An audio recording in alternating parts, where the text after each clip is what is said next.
Dans la peau de. Des paroles de passionnés de leur métier, de leur activité professionnelle ou bénévole, souvent au service du collectif. Dans la peau d'une coopératrice. Dans ce deuxième épisode, je vais faire un petit pas de côté. L'accent ne sera pas mis sur le métier ou l'activité menée par la personne interviewée, mais plutôt sur la coopérative à laquelle elle participe. Le magasin solidaire La Cambuse, à Lons-le-Saunier, préfecture du Jura et petite ville d'environ 16 000 habitants. La Cambuse reprend le modèle de ses grands prédécesseurs, le Food Coop à New York, la Louve à Paris, où les coopérateurs sont sociétaires du magasin.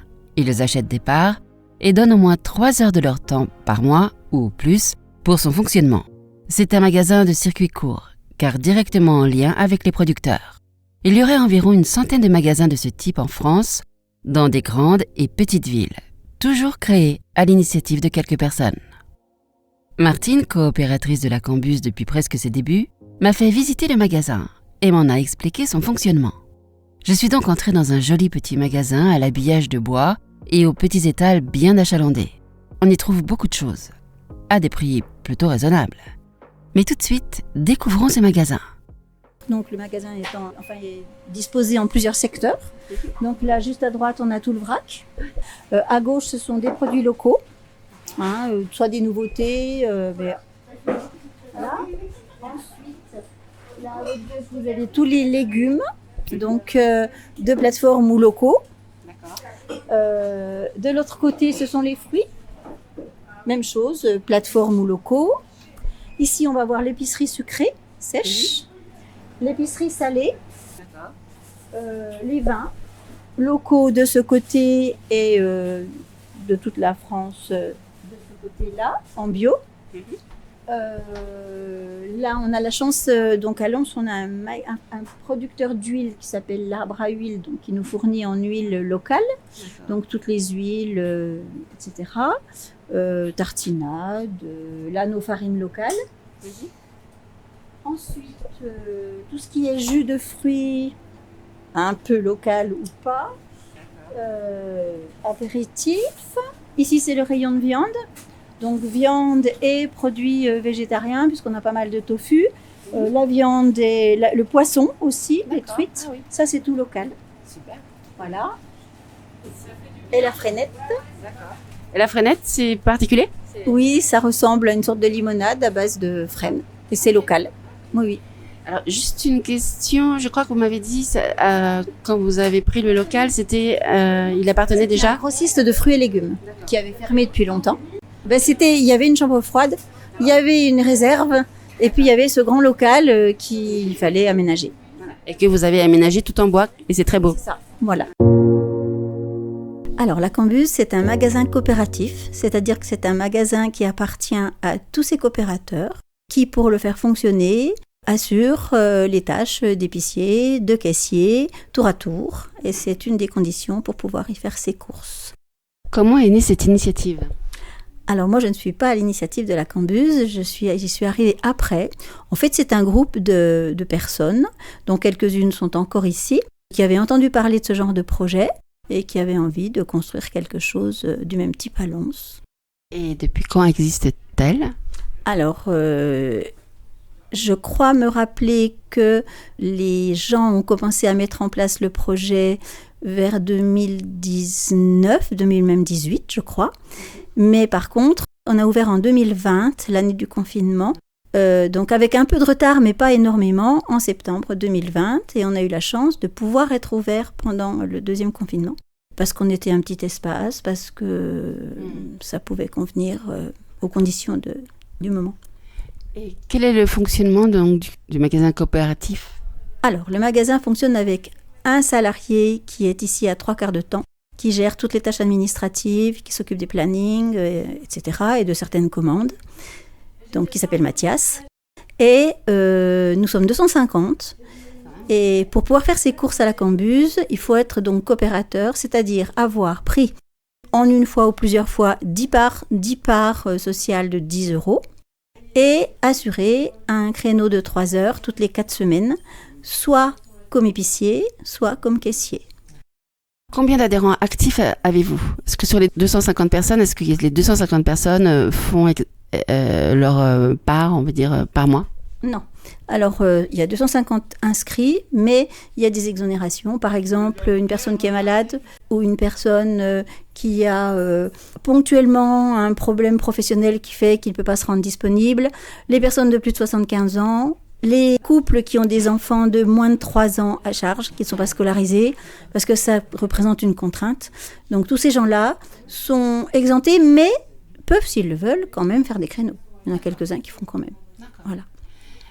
Vous travaillez avec des producteurs locaux de légumes et de fruits? On travaille chaque fois qu'on peut avec des producteurs locaux, comme vous dites, de fruits, de légumes, de poissons, de produits laitiers, de viande, en bio ou pas, parce qu'on a certains petits producteurs qui n'ont pas les moyens d'être certifiés bio, mais qui travaillent comme des bio. Donc chaque producteur a été visité avant d'être introduit à la Cambuse, donc avec une charte. Hein, au niveau environnemental, éthique, etc. Et puis ce qu'on ne peut pas trouver chez nos producteurs locaux, parce que le but est quand même que les gens puissent faire au maximum leurs courses ici. Donc on a trois plateformes qui sont en bio. Si c'est plateforme, c'est bio. Et si ça n'est pas plateforme, ça peut ne pas être bio, mais quand même... Quel est l'avantage pour un producteur de passer par vous?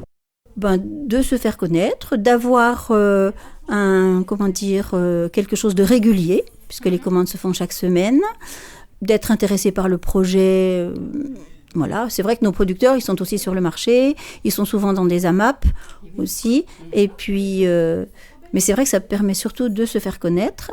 Et nous avons décidé dès le début de fonctionner sans jamais discuter les prix. C'est-à-dire que nous, on paye les choses à leur juste prix qui correspond au travail du producteur. Oui. Disons qu'on peut aussi se le permettre parce que on a seulement une marge de 20%. De 20 à 25%, ça dépend des produits. Puisque comme on a comme charge que le loyer, les charges, l'électricité, etc., et le salaire de notre salarié, on peut se permettre de faire une petite marge, donc de rester dans des prix raisonnables. Vous avez environ combien de fournisseurs? Je ne pourrais pas vous le dire parce que c'est pas moi qui gère ça. Je pense peut-être à peu près 80. Est-ce qu'après plusieurs années d'activité, le magasin est viable? Alors, il est de plus en plus viable. C'est encore très tendu.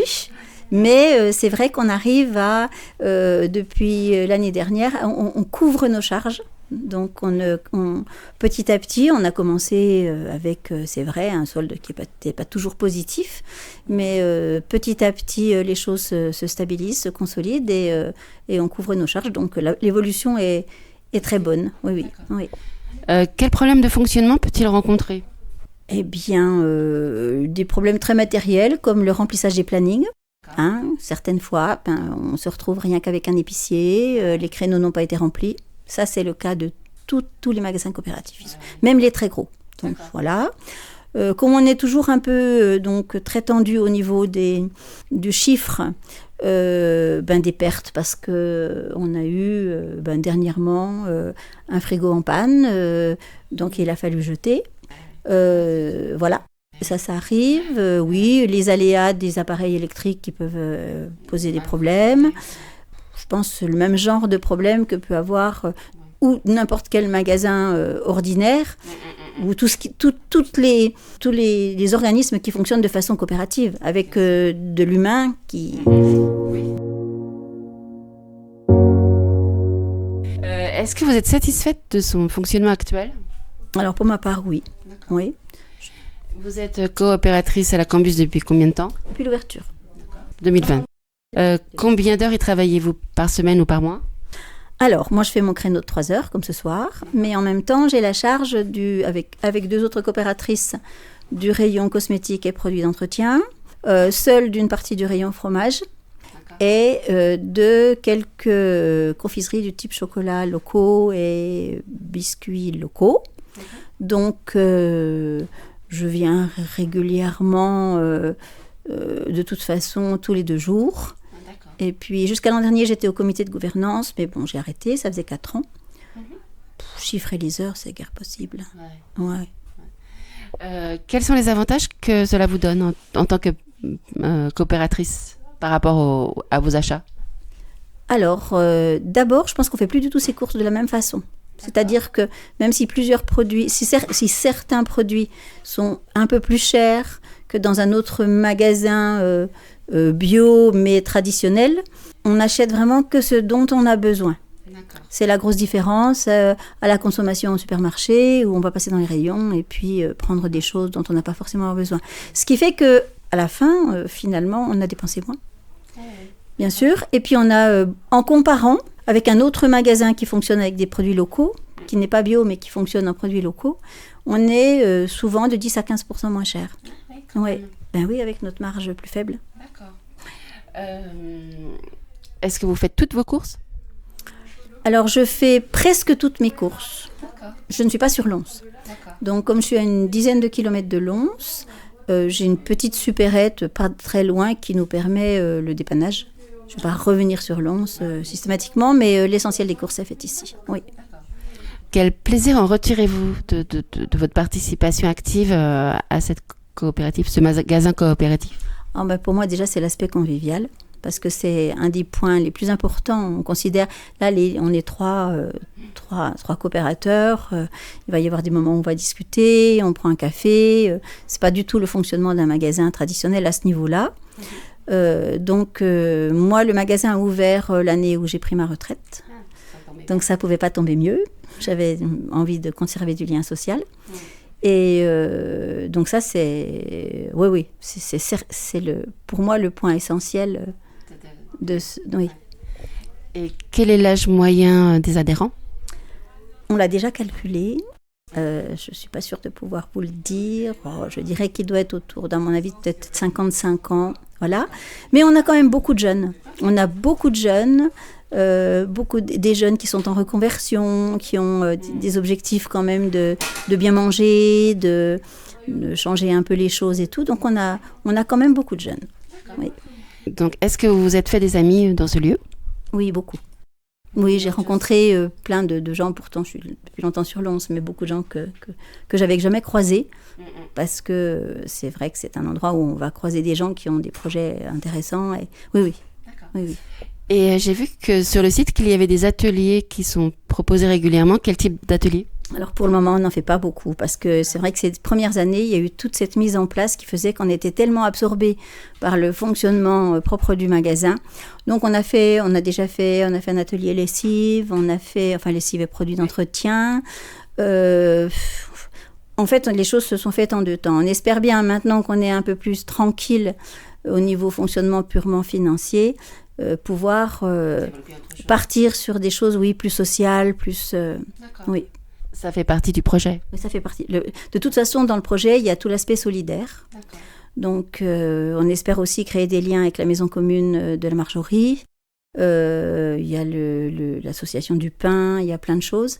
Et c'est vraiment le but de cette prochaine année. D'assister plus sur l'aspect solidaire, pour lequel on n'a pas eu beaucoup de disponibilité jusqu'à maintenant. Oui. Quel est l'avenir pour ce magasin ? Qu'est-ce que vous aimeriez développer encore plus ? Justement, tout cet aspect solidaire, apprendre aux gens à bien manger, faire venir ici des gens qui ne viennent pas dans ce genre de magasin. Ça, c'est important pour nous. Donc, c'est pour ça qu'on voudrait justement un peu se tourner vers la Marjorie, avec une population qui n'a pas l'habitude ou qui a un peu peur de rentrer dans ce genre de lieu. Notre but surtout, et ça a été dit depuis le début, c'était de ne pas faire un magasin de bobo. Donc, c'est pour ça qu'on essaie d'avoir des produits. On a souvent 2 gammes. Il y a des produits qu'on a en produits locaux et puis en produits plateforme pour pouvoir proposer 2 prix. Mais c'est pas simple d'amener des gens qui étaient en difficulté. Donc, notre but, c'est ça. Comment faites-vous pour recruter de nouveaux adhérents ? Alors, ça, c'est compliqué. Donc, on va avoir au mois de septembre, il y a le forum des associations. Donc là, nous, on a un stand. On va essayer de communiquer au maximum. Quand il y a des événements, certains événements, on essaie d'être présent. De temps en temps, on fait des dépôts de flyers dans différents lieux. Qu'est-ce qu'on fait ? On cherche ce qu'il faudrait qu'on fasse pour récupérer plus d'adhérents, surtout. Oui. Mais c'est pas... Voilà. Ouais, alors, on fait un apéro découverte 1 fois par mois. D'accord. Donc, l'apéro découverte, il apparaît dans le progrès. dans le journal. D'accord. Donc là, l'apéro découverte, si, peut nous amène quelquefois 2 adhérents de plus. Voilà, oui. Et il en faudrait combien pour que ça tourne bien, votre magasin coopératif? Je pense que si on était une centaine de plus, ça serait pas mal. Oui, ça serait pas mal. Après, le panier moyen a déjà bien augmenté depuis l'ouverture. D'accord. Je crois qu'il est à 150 € à peu près. Donc il a bien augmenté. Parce qu'il y a ça aussi, il y a le nombre de coopérateurs, mais il y a aussi qu'ils achètent. Oui. Ah oui, j'avais vu aussi qu'il y avait des fois des rencontres autour des producteurs et leurs produits. Ça se fait toujours, ça? Alors on en a fait quelques-unes. C'est compliqué parce que les producteurs n'ont pas toujours le temps. Alors ça dépend des saisons. D'accord. L'hiver, c'est plus facile. Les producteurs se déplacent rarement jusqu'ici. Par contre, on fait des visites. D'accord. Dernièrement, on est allé au Fournil des Agités. Donc c'est notre fournisseur de pain. D'accord. Donc on était une dizaine. Donc vous avez aussi des commissions dans votre mode de fonctionnement. Oui, on a une commission approvisionnement, je vais essayer de ne pas en oublier, une commission communication, une commission finance, une commission comptabilité, une commission bâtiment et un comité de gouvernance. D'accord. Voilà. Eh bien, écoutez, merci beaucoup pour toutes ces informations.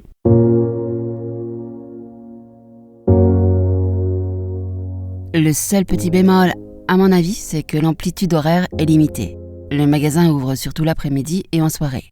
Mais cela est dû au nombre encore réduit de coopérateurs. J'espère que ce petit tour de magasin solidaire et participatif a éveillé votre curiosité. Comme il y en a partout sur le territoire, vous pourrez sans doute trouver le vôtre en faisant une petite recherche sur Internet. Si vous souhaitez en savoir plus sur la Cambuse, voici l'adresse de leur site. https://cooplacambuse.fr. Ou si vous voulez en savoir plus sur ce type de coopérative, vous pouvez aussi consulter le site lesécolohumanistes.fr sur leur page Supermarché participatif et coopératif. Ce podcast prend fin.